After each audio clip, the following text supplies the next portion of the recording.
여러분 안녕하십니까? 다시 찾아주셔서 감사합니다.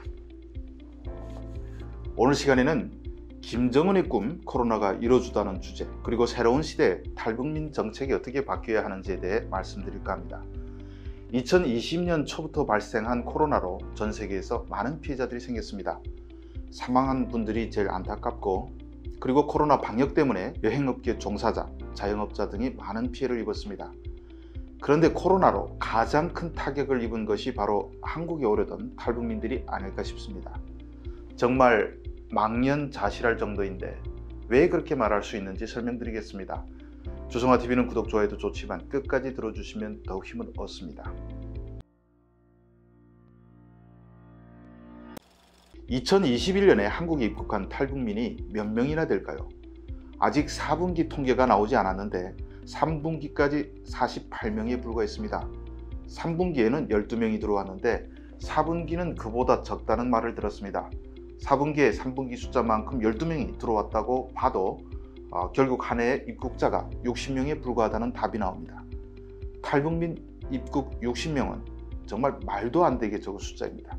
제가 자료를 쭉 봤는데 1996년에 56명, 1997년에 86명이 입국했습니다. 그러니까 작년 입국한 탈북민 숫자는 1996년 이래 최저, 25년 만에 최저 수준이라는 뜻입니다. 탈북민이 가장 많이 들어왔던 해는 2009년인데 이때 2914명이 입국했습니다. 불과 12년 만에 탈북민 숫자가 50분의 1로 줄었다고 볼 수 있습니다. 특히 입국한 사람들의 상황을 보면 지금 중국에서 입국하는 사람은 거의 없다고 합니다.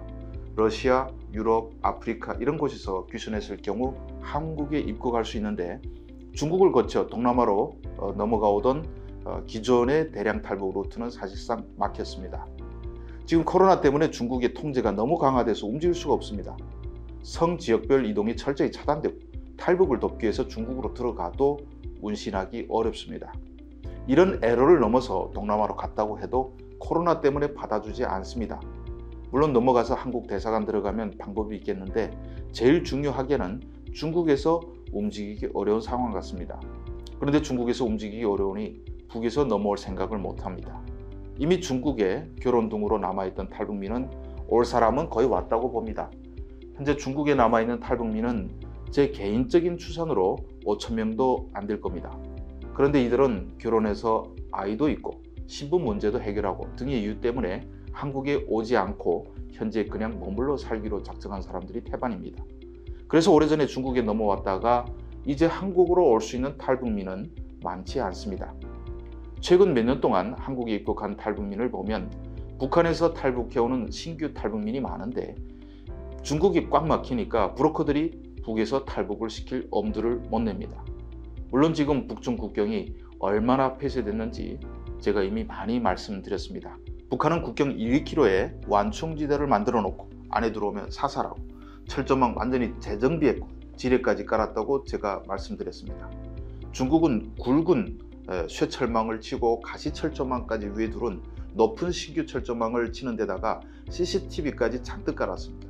그래서 지금 압록강, 두만강 넘기는 이제 군사분계선 넘어오는 것만큼 힘들어졌습니다. 탈북이 봉쇄됐다는 말은 제가 수차례 했습니다. 그럼에도 중국까지 오면 한국에 올 수 있는 희망이 있다면 목숨 걸고라도 오겠는데 중국이 막히니 못 오는 겁니다. 이런 상황 누가 좋아하겠습니까? 바로 김정은이 제일 좋아할 겁니다.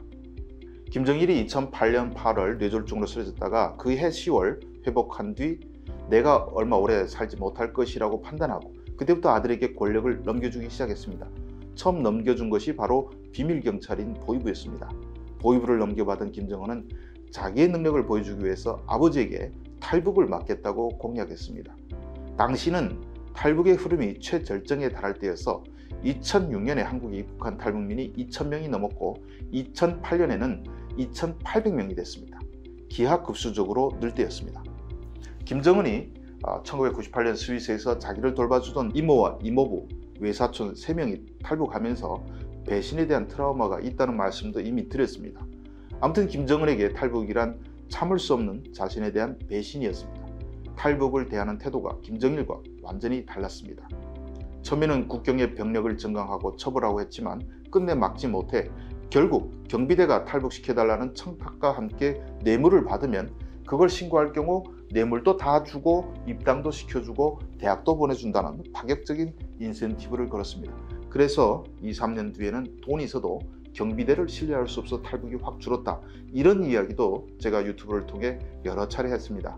그럼에도 탈북 증가세는 꺾였지만 2019년까지 매년 1000명이 넘는 탈북민이 입국했습니다. 그런데 이 숫자가 코로나가 터지면서 거의 100명 밑으로 내려갔습니다. 2020년에 229명이 입국했는데 입국자는 코로나 터지기 전인 1, 2월에 집중돼 있고 그 뒤에는 확 줄었습니다. 작년에는 60명 정도니 거의 탈북이 막혔죠. 지금까지 이야기는 탈북이 어렵다는 주제로 제가 여러 번 해서 제 유튜브 애독하시는 분들은 아실 것인데, 오늘은 이제 우리는 탈북민이 수백 명인 상황에서 살아야 한다는 것을 강조하고 싶습니다. 왜냐하면 탈북민 내세워 새는 예산이 너무 많다는 점 때문입니다. 오래전부터 탈북민 사이에선 탈북 정착 예산이란 명목을 내걸고 돈은 한국 사람들이 다 가져간다는 불만이 많았습니다. 지금 한국의 탈북민 관련 정책은 매년 3,000명 이상 들어온다는 것을 전제로 만들어졌습니다. 대표적인 것이 제2의 하나원인데 당시 한 해에 3,000명 가까이 들어오고 매년 몇백 명씩 계속 늘어나니 이거 지금 있는 안성 하나원 시설로 부족하겠다. 몇 년 뒤엔 한 해 5,000명이 입국할지 모르겠다 싶어 화천에 남자 하나원 하나 더 만들었습니다. 즉 우리가 현재 보유한 하나원 탈북민 입소 능력은 5,000명 정도에 맞춰지지 않았나 싶습니다. 화천 하나원만 봐도 몇 년 전까지 직원만 기역직 포함해서 50명이 넘고 한 해 예산 250억 원을 썼습니다. 다 탈북자 정착 지원 예산입니다. 지금도 이것보다는 못해도 200억 원은 쓰지 않을까요? 이 30명을 위해서 200억 쓴다는 것이 말이 됩니까? 안성 하나원도 연 2,000명은 수용이 가능한데 거기도 텅텅 비었습니다. 지금 분기에 10명 남짓 오니 안성에 서너 명, 화천에 서너 명 보내고 그 큰 하나원 2개 놀립니다. 양쪽 하나원 종사자만 100명이 넘을 듯 한데 말입니다. 이런 이야기를 하면 하나원에서 일하는 분들은 저 주성아가 우리를 무직자 만들려 하냐며 절 미워할지 모르겠지만 대개 공무원들인데 다른 일을 하면 되죠. 이렇게 말하면 또 코로나는 일시적 현상이기 때문에 코로나 끝나 다시 탈북민들이 몰려면 어떻게 하냐고 반문할 분들도 있을 겁니다. 제가 보건대 5,000명 올 일은 앞으로 일어날 가능성이 희박합니다. 500명 정도 수용 능력만 남겨도 충분합니다. 만약에 5,000명 온다면 그때 다시 확충해도 되지, 이러도 안 날 일을 예상해서 언제까지 세금을 낭비할 겁니까? 어디 하나원뿐입니까? 가령 전국의 하나센터도 20여 개가 있고 센터마다 10명 넘게 있습니다. 원래 하나센터는 새로 그 지역에 전입하는 탈북민의 안정적인 정착을 위해서 만든 것이 주요 목적이었습니다. 그런데 어떤 지역은 1년이 돼도 새로 오는 탈북민이 없습니다. 서울도 집이 남는데 누가 지방에 갑니까? 그러니까 하나센터 임무가 그 지역에 이미 사는 탈북민의 정착을 돕는다, 이런 방향으로 옮겼는데 이게 맞는 방향입니까? 이미 정착한 탈북민은 어느 정도 지원하고 끝내야지 언제까지 돌봐야 합니까? 잘 정착한 탈북민은 정부의 도움받을 일이 없는데 정착 잘 못해 계속 도와달라는 탈북민 일부를 위해서 언제까지 행정력과 세금을 축내야 합니까? 정착 잘한 사람은 못 받고 정착 잘 못한 사람은 계속 도움받고 하는 것은 형평성에도 맞지 않고 정착에도 방해가 됩니다. 코로나 시대, 이제 구태연하게 관성적으로 진행되던 탈북민 정착 제도를 다시 정비해야 합니다. 탈북민이 못 오는 것은 매우 안타까운 일이지만 그건 그것이고 세금 낭비는 막아야죠. 제가 탈북민인데 탈북민에게 돈을 더 쓰라고 못할지언정 세금 낭비 막으라니 오해하는 분들이 많을지도 모르겠습니다. 탈북민이 진짜 혜택 받는 것은 그대로 두면 됩니다. 문제는 탈북민 정착 지원 예산이 허튼 용도, 허튼 사람들이 쓰니 하는 말입니다. 한국 사람들이 정착 지원 예산만 보면 탈북민에게 이렇게 막대한 돈이 드냐고 놀랄지 모르겠지만 그중 탈북민이 실질적으로 혜택을 보는 것이 몇 %나 됩니까? 코로나 시대 새 정부가 출범하면 탈북민 지원 제도도 다시 한번 손을 제대로 보기를 탈북민의 한 사람으로서 촉구합니다. 시청해 주셔서 감사합니다.